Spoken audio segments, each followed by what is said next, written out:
Hi all. അപ്പോൾ എല്ലാവരും സുഖമായിരിക്കുന്നു എന്ന് വിശ്വസിക്കുന്നു. ഞാനിന്ന് വന്നേക്കുന്നത് ഉണ്ണിയപ്പത്തിൻ്റെ ഒരു റെസിപ്പി ആയിട്ടാണ്. കണ്ടില്ലേ, ഇത്രയും സോഫ്റ്റ് ആയിട്ടുള്ള ഒരു ഉണ്ണിയപ്പം എങ്ങനെയാണ് ഉണ്ടാക്കുന്നതെന്ന് നമുക്ക് നോക്കാം. ഞാനിതിനകത്ത് പഴമോ കാര്യങ്ങളോ ഒന്നും ആഡ് ചെയ്തിട്ടില്ല. പിന്നെ അതുപോലെ തന്നെ റെസ്റ്റ് ചെയ്യാനോ ഒന്നും വച്ചിട്ടില്ല. ബാറ്റർ പ്രിപ്പയർ ചെയ്ത് ഉടനെ തന്നെയാണ് നമ്മൾ ഈ ഉണ്ണിയപ്പം ഉണ്ടാക്കിയെടുക്കുന്നത്. അപ്പോൾ ഇത്രയും സോഫ്റ്റ് ആയിട്ടുള്ള ഉണ്ണിയപ്പം എങ്ങനെയാണ് ഉണ്ടാക്കുന്നതെന്ന് നമുക്ക് നോക്കാം. അപ്പോൾ അതിനായിട്ട് ഞാൻ ഒരു പാത്രത്തിൽ ഇത് 250 ml കപ്പാണ്, അതായത് 200 ഗ്രാം വരും.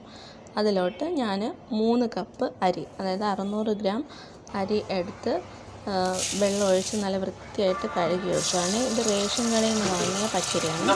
അപ്പോൾ അതുകൊണ്ട് തന്നെ അത്യാവശ്യം നല്ല പൊടിയും അഴുക്കൊക്കെ ഇതിലുണ്ട്.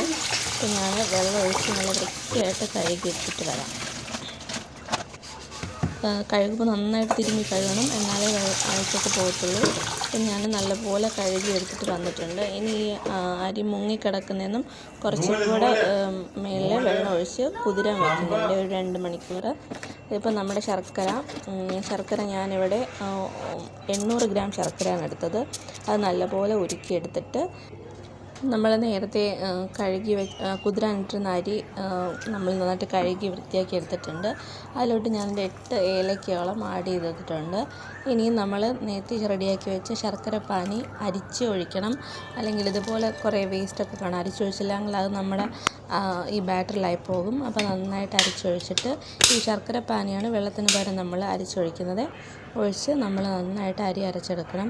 അപ്പോൾ ഇനി ഇതിലോട്ട് ഞാൻ ഒരു 400 ഗ്രാം മൈദ കൂടി ചേർക്കുന്നുണ്ട്. അപ്പോൾ അതിനായിട്ട് ഞാൻ ആദ്യം 200 ഗ്രാം മൈദ എടുത്തിട്ട് പകുതി ഇതിലോട്ട് ചേർത്ത് അരച്ചെടുക്കുന്നുണ്ട്. പിന്നെ ബാക്കി ഇനി മൈദ നമ്മൾ മിക്സ് ചെയ്ത് കൊടുക്കണം ഈ ബാറ്ററിൽ. അപ്പോൾ ഞാൻ ബാറ്റർ നല്ല വൃത്തിയായിട്ട് അരച്ചെടുത്തിട്ട് വന്നിട്ടുണ്ട്. അതിലോട്ട് ബാക്കി നേരത്തെ പകുതി കപ്പ് എടുത്തില്ലായിരുന്നോ, അതിൻ്റെ ബാക്കി പകുതി കപ്പ് മൈദ ഇതിലോട്ട് ചേർത്ത് നല്ലപോലെ ഇളക്കിയെടുക്കുന്നുണ്ട്. ഇനി 1 കപ്പ് കൂടി, അതായത് വീണ്ടും ഒരു 200 ഗ്രാം മൈദ കൂടി ഞാൻ ഇതിൽ ചേർക്കുന്നുണ്ട്. ടോട്ടൽ 400 ഗ്രാം മൈദയും 600 ഗ്രാം അരിയുമാണ് ഞാൻ ഇതിലെടുത്തിട്ടുള്ളത്.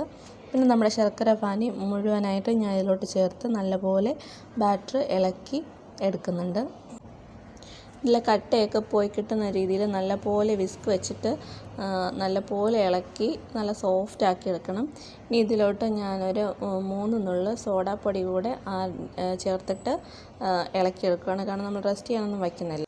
ഇനി നമുക്ക് ഇതിലോട്ട് ചേർക്കാനുള്ള തേങ്ങാക്കൊത്ത് നന്നായിട്ട് മൂപ്പിച്ചെടുക്കണം.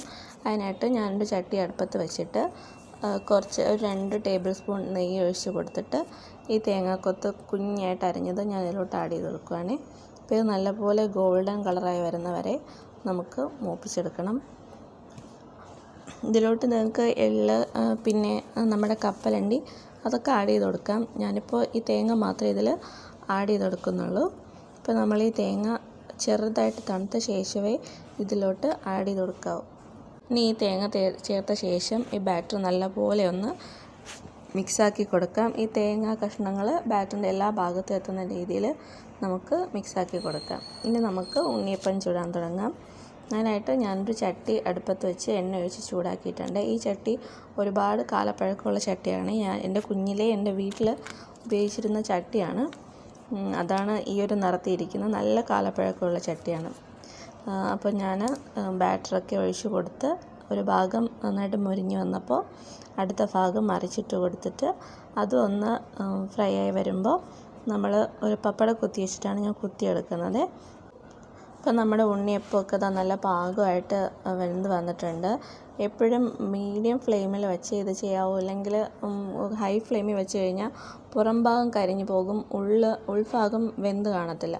അപ്പോൾ മീഡിയം ഫ്ലെയിമിൽ തീ കുറച്ച് വെച്ചിട്ട് വേണം നമ്മൾ ഉണ്ണിയപ്പം ഉണ്ടാക്കാനായിട്ട്. അപ്പം ഞാൻ അപ്പുറത്ത് ഒരു ചട്ടി കൂടെ വെച്ചിട്ടുണ്ട്, അത് ഞാൻ വീഡിയോ എടുക്കാൻ വിട്ടുപോയി. അപ്പോൾ 2ലും കൂടെ വെച്ചിട്ടാണ് ഞാനിത് ഉണ്ടാക്കിയെടുത്തത്, അല്ലെങ്കിൽ പെട്ടെന്ന് കഴിയത്തില്ല. അതും എൻ്റെ കുഞ്ഞിലെ എൻ്റെ വീട്ടിലുള്ള ചട്ടിയാണ്.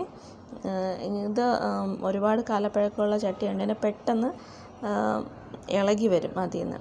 ഇപ്പോൾ കണ്ടില്ലേ, നല്ല സോഫ്റ്റ് ആയിട്ടുള്ള ഉണ്ണിയപ്പം റെഡി ആയിട്ടുണ്ട്. ഇതിൽ പഴം ചേർത്ത് കഴിഞ്ഞാൽ ഇതിലും കൂടുതൽ സോഫ്റ്റ് ആകും. ഞാൻ ഇത് പഴം ചേർക്കാത്തത് നമുക്ക് ഒരുപാട് ദിവസം ഇരിക്കത്തില്ല. പഴം ചേർത്ത് കഴിഞ്ഞാൽ പെട്ടെന്ന് ചീത്തയായി പോകും. അപ്പോൾ അതുകൊണ്ടാണ് ഞാനിതിൽ പഴം ചേർക്കാത്തത്. നിങ്ങൾക്ക് ആവശ്യമുണ്ടെങ്കിൽ പഴം ചേർത്ത് ഉണ്ണിയപ്പം ഉണ്ടാക്കാം.